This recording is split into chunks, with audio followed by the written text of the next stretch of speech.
Hi, Rebecca. We're out at your place, Blawesome Farm in Chapel Hill, North Carolina. Really excited to be here for all the things you have going on, not just for the flowers you're growing, but the other parts of your farm and your story too. So I'm really excited to share that with you. Tell everybody like what you guys do here and those sorts of things. Okay, so Blawesome Farm is a 4-acre flower farm. We are part of a movement called social care farming. Social care farming is a way for farmers to provide therapeutic intervention to marginalized and vulnerable populations, focusing on the actual process of farming. So valuing the process as much as we value the product. Okay, and so what does that entail in terms of like what you're doing here? So I have a 23-year-old son, Ramy. I actually have 3 kids. My oldest is 23. He has a diagnosis of autism and epilepsy. And we started this farm as a way to provide him with purposeful work and a way to generate some financial sustainability for himself. And just really we're drawn to the work of farming because of how eclectic it is, how many different opportunities there are to work. And for Ramy, there's a lot of repetition, but there's also a lot of diversity that happens throughout the workday. So he's able to obtain skills, to obtain knowledge, to practice those skills and knowledge every day, and then also to learn new things every day. And we grow flowers because we find that flowers are just a really wonderful bridge to connecting Ramy from the farm to the community and using those flowers as a vehicle to create authentic interpersonal interactions. Okay, so social care farming is not a term I've heard a lot and most people probably have never heard of. Can you talk a little bit about like what that is and how that's being applied on farms? Yeah, so I mean it's not very popular in the United States. It's incredibly popular in the Netherlands. And social care farming, well, we really, like I said, we really value the process of farming as much as we value the product. And so farming provides multiple opportunities for individuals to practice autonomy, to, recognize their value as a human being, to be responsible for something else that's living and growing, to be able to nurture life, and then to provide opportunities to also connect to people and to the community in a broader sense.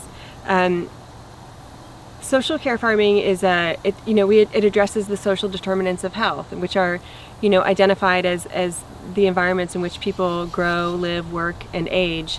And by addressing the social determinants of health, we're actually combating things that our society typically wants to deal with, using pharmacology or medical models or institutionalized settings. We believe that if we use natural interactions and processes to help individuals make progress in their life and work on their independent goals, it's a much healthier and more holistic way to treat the human. Very, very cool. Very beautiful. What are some of what's your background in terms of like your professional work, and how does that tie into what you're doing here? So I'm a mother first. I'm a social worker second. I'm a farmer third. I have about 12 years experience in sustainable horticulture, mostly working in greenhouses. On the West Coast, I worked in pepper production and propagated a lot of organic peppers and houseplants back in 1995 in Eugene, Oregon, in the day when organic was new. It was kind of like the new big thing, and so we did a lot of shipping all around the country with these little baby pepper plants. And then on the East Coast, I worked in geranium production and a lot of annual vegetable and flower productions, but all in a greenhouse environment. My path to social work really happened after Ramy was born in 1996 and diagnosed with autism in 1998. Just working alongside him and helping him on his journey and being connected to all these different social services and the communities that are really struggling to understand how best to support these folks. It really I felt like a calling to learn more, to put myself in a position where I could better serve the population of people who have intellectual and developmental disabilities. Okay, so background in social work and horticulture. Now you're running a social care farm. Yes. Okay, awesome stuff here. Talk about how big is the property and what kind of stuff you guys are growing here. Okay, so this property over here is about 4.5 acres, and the property next door is 2.5 acres, and we farm on both. We have about 1/4 acre in production on the other property, and then we probably have about 2 acres in production here at Blawesome. it all kind of, we started at that really small little lot, and then right around the time that we got some funding from Division of Oak Rehab, this piece of property came on the market and we were able to purchase it. It was a pretty challenging piece of real estate in that it was completely wooded. It made sense for us to buy it because it's right next to our home, and for Ramey, who doesn't drive, he really needed to be able to have access to work at a space where he wasn't depending on anybody else to get him there. So we had to work with what we had, and we were so fortunate to have the support and expertise of Tony Cleese and Bobby Tucker and Nick Harper, who really helped us design and lay out this land and create a really beautiful farming system. Yeah, it is a beautiful farm and a lot of cool stuff going here, and let's go check it out. Okay. All right, so this is one of the plots here in the farm. Talk a little about this area and what you're growing out here and some of the strategies. So this plot is, we call it Cassidy. We've got a dozen 25-foot beds on this side and another dozen 25-foot beds on that side. It's our newest production zone. We just put it in a few months ago. Our intention is to grow all perennials on this side and then dahlias on the other side. This year, because we got kind of a late start, we did 4 beds of perennials, and then we just put in a lot of annuals because we needed the bed space. And this, it's kind of a close and nice, convenient spot. So we had cover cropped this in past years with sun hemp and buckwheat, and then we tilled in the 24 beds. We just actually tilled to create the beds themselves. Yeah. And then we added Brooks compost topsoil all the way down, planted everything in, mulched pretty heavily to help with erosion because we are on a very flat spot and we are building beds on clay. Also makes sense with perennial crops. Yes, yeah. So far so good, but I don't have a lot to report on this space just because it's brand new. Okay. So everything has grown really well so far, and we're just kind of keeping an eye on it and taking notes on what we might need to do in the future to amend soil or to foster growth. Okay, and someone who's not in the flower world like myself, what's the sort of mix between perennials and annuals, or what do you think? Where would you like it to be? We would love to have a lot more perennial. We're still we try to add 2 or 3 new varieties each year. We keep with the standard annual offering for North Carolina, but then we add in a few different flavors each year. I was advised when we started to start with 10 varieties. Take good notes, make sure you can do that well, and then add a few each year. And so that's we've kind of stuck to that. It's been really helpful. It's really hard because when you get these catalogs and you see all these beautiful flowers, you just want to try everything. But yeah, you got to dial it in. You got to dial it in. Okay, well I think this plot's gonna look awesome. I love all the mulch on the ground. I think it'll do well. All right, so we're just below the Cassidy plot here, and it looks like you got some permaculture influence here. I see some berms here. Yeah. Talk about this area. So we were really fortunate to have a really great team of just farm experts come out and really help us with the design when we put all this together. So we had hired Bobby Tucker and Nick Harper from Bodie Land and Design, and they put in this berm for us where we planted all of our peonies. And they installed 2 microponds to catch water and to keep it from washing away, but also to store it so that it can filter down into the beds below. So we have here our peonies. We have some pollinators back in here. We do sedums and sage and calla lilies, and it's just a great, beautiful perennial spot. Cool. And this micropond area over here, man, there's so much diversity over there. It looks awesome. Oh, yeah. You get a lot of wildlife and stuff through there? We do, and we have an incredibly healthy amphibian population. And anybody who says living in the country is nice because it's quiet and peaceful has never visited our farm in the evening, because it is a frog chorus. It's amazing. But it's really wonderful, and I was told that having a healthy amphibian population means you have a really well-balanced ecology. So it always makes my heart feel really good to hear the frogs singing at night. Yeah, and I see tons of diversity all over your farm, and you were talking about having low pest pressure. I always think that's correlated. So have you guys, has that been part of your pest strategy here essentially? Well, so when we were first getting started, I had some friends in Maryland who were farming who had said that they are uber organic, and by that they meant that they don't use any pesticides. They absolutely use nothing. They just grow and amend and support their soil as best as possible. And because they have such a healthy plant life and ecology, that nature kind of takes care of itself. So their healthy plants, fight off the pests, the unwanted pests, and they have great, like their weed suppression is just amazing. And we're definitely not there yet, but we're certainly trying really, really hard to create a similar environment for our farm. It's awesome. I'm trying to do the same thing at Raleigh City Farm, and it's not perfect, but trying to work towards that balance where things kind of take care of themselves. Yeah. I see that here. At least I think it will be there soon. All right, so as we work down to some of the lower fields here, this is one of those micro ponds, and I'm just a sucker for cattails, but this is awesome. I hear all the frogs in here. Yeah. And this is just really cool. Have you seen like a diverse group of animals come through here? And yes, it's incredible. I mean, we have a lot of birds and amphibians that frequent. It's like their hangout. It's a spot. It's also a great way to catch water and then to let it kind of seep through and filter into the fields down below. So just kind of harnessing the power of gravity to keep our and I think it probably does a lot of insect control too. Definitely, and just dragonflies and all kinds of insects and birds and amphibians frequent this spot. And I think there's something to be said for the aesthetics of a farm. I think that gets often overlooked on a production farm, and I don't think you guys overlooked it at all here. I think these different areas that bring more natural beauty amongst your production areas is really cool. All right, so we're down in the lower part of your field here, and what's the name of this block? So this is Althea. Okay. And then over there we have Bertha.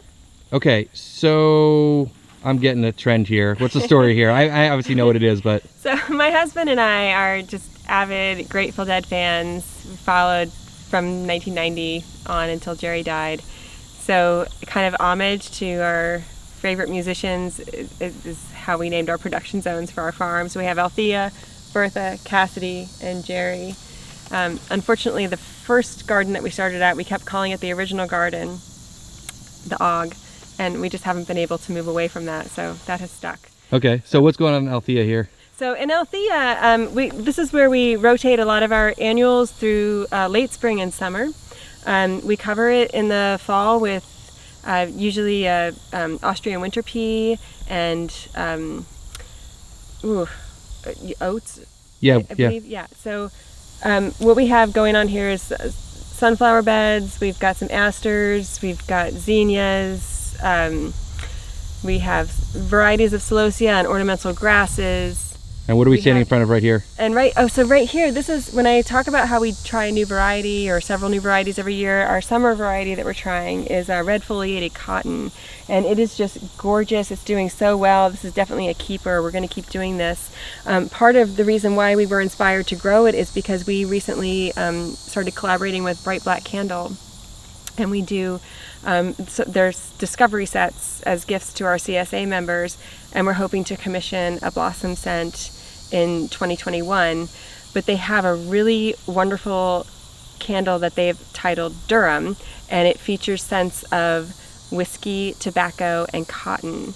And so what we're hoping to create this season as part of our dried flower production is a candle ring that features red foliated cotton that will host the Durham candle. All right, really cool plant. And you got sunflowers over here. We got sunflowers over here, and we have sage. So all the sage that we have growing here, like this whole bed here, the bed over there, the whole bed in the perennial berm at the top there, was all started out from one plant that was a gift to us from our farmer Lauren's mom. Okay. So from that plant, we just took a whole bunch of cuttings, propagated it over the winter, and gave birth to this amazing field of sage. Okay. And then so in terms of production, you're generally just growing in the warmer months and shoulder seasons? So we grow March through October, early November until the first frost hits. And then we do dried flower production through the holiday season. Okay. And then typically we take January and February off to plan. Okay. And plant our And you starts. cover cropping this every winter? We do. Okay. Mm-hmm. Awesome. All right, so we're standing in front of Jerry here. And so what's going on in here? Right now you have it tarped. Yes. Just getting things under control. Yeah. And get ready for fall planting? Yes. Okay. So talk a little bit about what you guys use this for, what you grow in here. So this is a great spot to put in our ranunculus, anemones, and and tulips. That's primarily what we would grow in here. Put those in the ground in October, and then get a little jump start on our spring harvest. And then we transition from that into lisianthus in the summer. It seems to thrive in here. We do lisianthus, and we do some gomphrena and some asters. And then this is just our first fall with the high tunnel, and we just had some pretty intense issues with grass. We just created such a welcoming environment that absolutely everything wanted to grow in there, and the things that we didn't want to grow were kind of consuming the things that we did want to grow. And so we're trying to reset the stage in here, and so we put silage tarp over everything. We're going to let it sit until everything dies, and then we're going to move back in. Try to incorporate a no-till philosophy in the tunnel and move forward for our next season, hopefully weed-free. All right, so we're standing in front of your barn here, and it's got an interesting story. Can you tell us a little bit about the barn? So a lot of our infrastructure at Blawesome was grant funded through support from a division of vocational rehabilitation. And so in my former life, before I was the farming social worker, I worked in housing and building tiny houses for adults living with mental illness, and had a colleague that was a part of several panels that I knew from different affordable housing conferences, and he also has a son with a diagnosis, and he reached out to me one day and said, "Hey Rebecca, I would really love to work on a project with you." And I had just gotten approved for this grant, and I was like, wonderful, I need a barn. And he happened to be an architect. So he's an architect, and he teaches over at Elon, and so he designed this really beautiful, funky... Can we call it a tiny barn? We can call it a tiny barn. Okay. Absolutely, yeah. And so he built this for us, and then teams of students would come out to the farm. They did a lot of the trim work, and they built these doors, and they did a lot of work out here as part of a responsible building design lab. And I think we had 2 rounds of students that came through, and so Ramey got to do tours of the farm, and we got to talk to the students a lot about social care farming and the importance of access to purposeful work and employment, and access to opportunity for individuals with disabilities. And it was a really cool collaborative project. Very cool. It's a very unique building for sure. Yes, it is. So what do you use this for? So inside is where we put all of our arrangements together. Downstairs we do all of our fresh bouquets and arrangements for weddings and events, and then upstairs we have a dried flower design studio, and we dry all of our flowers up there, and then we have design space where we work and create for our holiday market. All right, so we're at the back of the barn here, and so what's going on behind us here? So in here we have it's a small greenhouse. This is where Ramey puts all of his seeds in trays and starts all of our plant trays, and then they go into this room here, which is a well-insulated germination chamber. So we have shelves and grow lights in there, and everything stays in there until they pop up. And then once they pop up, they go back into the greenhouse until they're 3 inches or so, whenever they're ready, and then they go outside onto these tables over here to harden off before they go into the ground. Okay, and it looks like you're building some more structure. We'll check out that in a second. Yeah. Okay. Yeah. Let's go check out the greenhouse really quickly. Okay. All right, so this is your nursery greenhouse, and Yeah. I think it's such a cool, simple setup here. I mean, you have the south-facing lean-to wall, I guess. Yes. And then your trays are usually over here on your left. Yes. Okay. Mhm. And then behind you, you got like all your seed starting over here. Right. Okay. Very simple. Have you enjoyed the setup, or the things you've changed? Immensely. Okay. Yeah, we use it all the time, and it's in February. It's like the best place on the farm to be. It's nice and warm, and you're working with the earth, and you're planting things and watching them grow, and it's just a lovely space. Okay. Probably heats up really quickly too. It does. Okay. Yeah. Small space, a lot of light. Yeah. Okay. For sure. I love the flow here, and I like how simple things are. It seems like you got your sort of production dialed in. So the way that COVID has impacted us is that we're now open to the public in ways that we weren't before. So we do barnside pickup every Thursday, and a lot of folks will come out to pick up special ordered arrangements. And so what we're trying to create out here, it's multi-purpose, but it's a pole barn, but it's got 2 sides, and then it'll be covered. It'll have solid walls here and here, and then a breezeway through the middle. And then this will be tool bays, so we can have a covered space to store our tractor and implements, our T-posts or row cover. We can kind of get those away from the perimeter and store them nicely away from sight, and also in a covered space, which will make them a lot easier to work with and to care for and increase their longevity, hopefully. But we also want to create a nice space for folks who are coming to pick up flowers, a covered space where they can come and get what it is that they need. And if they want to have a socially distant conversation, it'll be a nice space for us to be able to do that. In addition, our barn is really, really small, and it's a kind of a tight space to try to make arrangements. And usually it can accommodate only one person and all the buckets. So this will also increase our space to work and design, and we'll be able to have enough room for several of us to work together. All right, this will be a great addition. So you're doing tons of cool work with your family and the community here, and just growing some beautiful flowers and maintaining a beautiful property. Can you talk a little bit more about autism in general, maybe just to take an opportunity to educate people about that? Sure. So autism affects 1 in 65 individuals in the United States. Symptoms are mostly a communication, executive functioning, social interaction deficit, or difference of how individuals process the environment around them and respond to it. In Ramey's case, 90% of adults are underemployed or unemployed, and so when high school ends for a lot of our folks, it can be a very devastating experience for many individuals with autism, and also for their families, because they don't have a way to support their loved one with the diagnosis. When people don't have access to opportunity or access to employment, their physical health declines and their mental health declines. We see that 55% of adults living with autism are also diagnosed with depression, and 36% experience clinical obesity, and just the need for more opportunities, more options on the table for folks to choose from that support, an access to purpose-driven life, an access to community, to friendships, to decrease isolation, to a healthy lifestyle. All of those things will decrease the need for more intensive supports later on in their lifetime, but we have to work as a community to really provide space and access for our folks with disabilities. It sounds like this is a situation that is applicable. Absolutely. For your family. Yeah, and I could say, especially during COVID, when there's so much isolation that's happening in our world, the distraction of farming has been such a beautiful gift for Ramey, for his life. His routine really hasn't been altered too greatly, and so he's still out here working every day because the flowers are still growing and they're depending on him. And we have folks that are doing barnside pickup, so he has the ability to see people and wave to them. And every Friday we do a Durham delivery, and the largest membership of our Durham CSA are folks who are part of a community called North Street Neighborhood, which is an integrated community for people with and without disabilities who've chosen to live together and support each other.